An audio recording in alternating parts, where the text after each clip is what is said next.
ஒன்றாக பிறந்தோம், ஒன்றாக வாழ்ந்தோம்.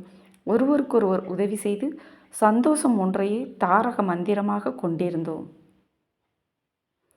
உனக்கு பணம் இல்லை என்ற பொழுது என்னிடம் இருந்த பணம் உதவியது.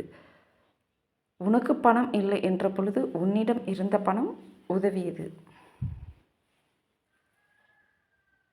நம் வீடு நம் சொந்தம் என்ற எண்ணம் எப்பொழுதிலிருந்து என் வீடு உன் வீடு, என் சொந்தம் உன் சொந்தம் என்று மாறியது என்று தெரியவில்லை.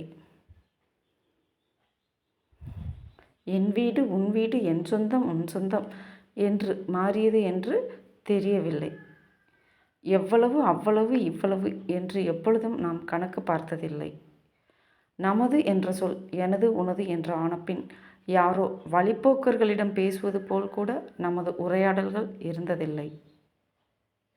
இதற்கு அன்றே உனது எனது என்று வாழ்ந்திருந்தால் கூட இன்று நாம் என்ற சந்தோஷம் நிலைத்திருக்க வாய்ப்பு இருந்திருக்கலாம். இதற்கு அன்றே உனது எனது என்று வாழ்ந்திருந்தால் கூட இன்று நாம் என்று சந்தோஷம் நிலைத்திருக்க வாய்ப்பு இருந்திருக்கலாம்.